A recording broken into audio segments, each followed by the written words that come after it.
Welcome to the channel, and today's video is about glycolysis and its some important points. So first of all, what is glycolysis? So glycolysis is a pathway which is involved in carbohydrate metabolism, and all the living cells, they are dependent on energy for this glycolysis pathway. This pathway was elucidated in 1940s by two scientists, and based on that it is also called as Emden-Meherov pathway. This is the other name for glycolysis pathway. Now if we will see how to define this pathway, so glycolysis pathway can be defined as a pathway, or it is a kind of mechanism in which some sequential steps are involved, in which glucose is metabolized through these various steps into pyruvate. So this is defined as glycolysis pathway, conversion of glucose to pyruvate through a sequence of steps, and this involves 10 important steps in which glucose is converted to pyruvate. And secondly, all these steps, that is glucose to glucose 6-phosphate, then to fructose 6-phosphate, fructose 1,6-bisphosphate, then there is splitting phase, and then there are next 5 steps where glyceraldehyde 3-phosphate is converted to finally pyruvate.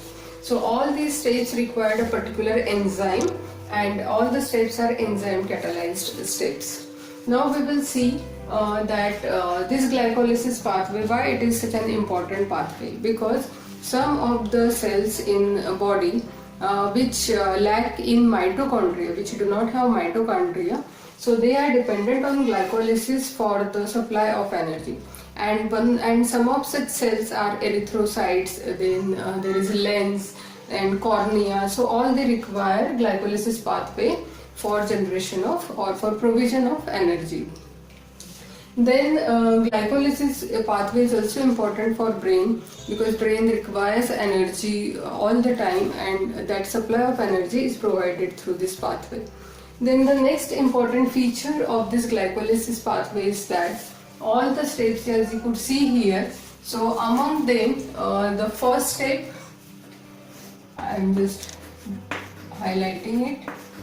The first step is an irreversible step. Second one is reversible. Then the third step, that is again irreversible.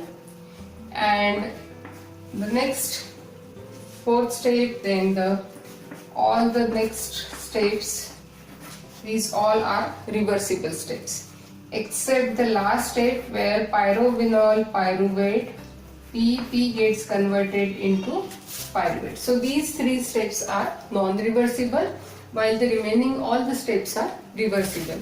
And why I am going to talk about this, because if we could make these steps reversible, we could convert pyruvate into glucose back. It means we can generate glucose, and that process is called as Gluconeogenesis.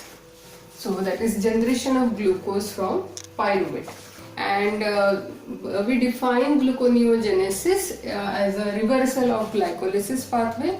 And here from where we get the pyruvate, so that is from non-carbohydrate sources, means fats, proteins. So these are the alternate sources for generation of some substrates which are further utilized for the synthesis of glucose. So that is gluconeogenesis, where these 3 steps are reversed through some particular enzyme. So we will see that in gluconeogenesis in a separate lecture. Now the next important thing is about that energetics of this pathway, that how much energy this pathway gives us. So the pathway is, we have divided it in 3 parts. The first one is energy investment phase, the second one is splitting, and the third one is energy generation phase. So in the first phase, that is in the energy investment phase, energy is consumed, means this pathway utilizes some ATPs, and then the pathway moves on.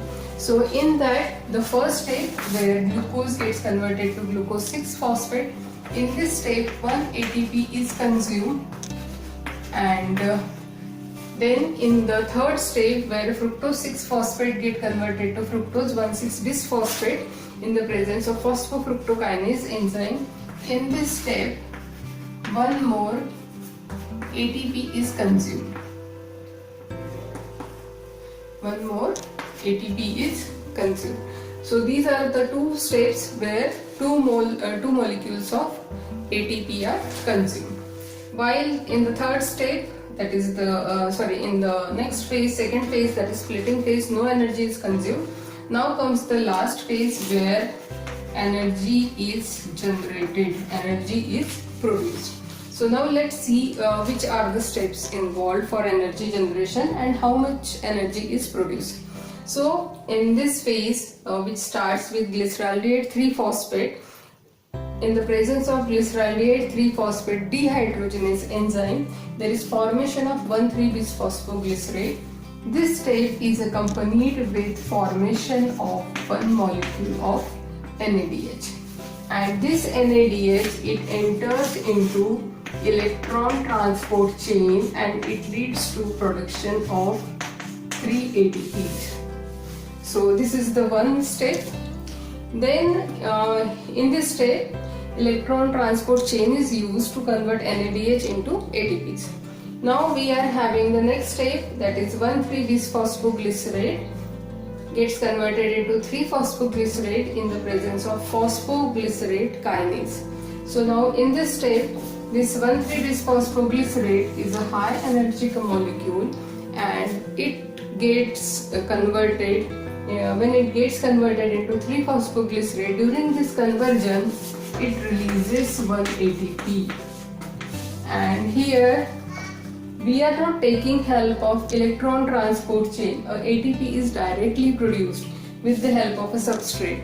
That's why this phase is called as substrate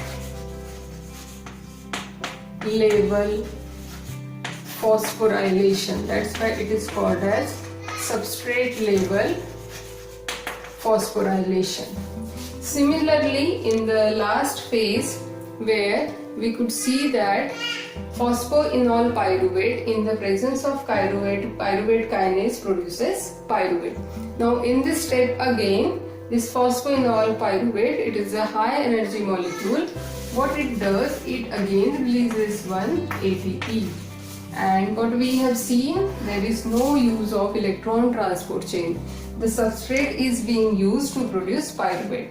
So that's why this step is also an example of substrate level phosphorylation. So in this way, from 1 glyceraldehyde 3-phosphate, we get 1 NADH, which ultimately gives us 3 ATP, and in the next two steps we get 1 ATP each. So this is from 1 glyceraldehyde 3-phosphate molecule. Now, as we know that glucose is a molecule which contains 6 carbon atoms, and here we have got 3 carbon as glyceraldehyde 3-phosphate.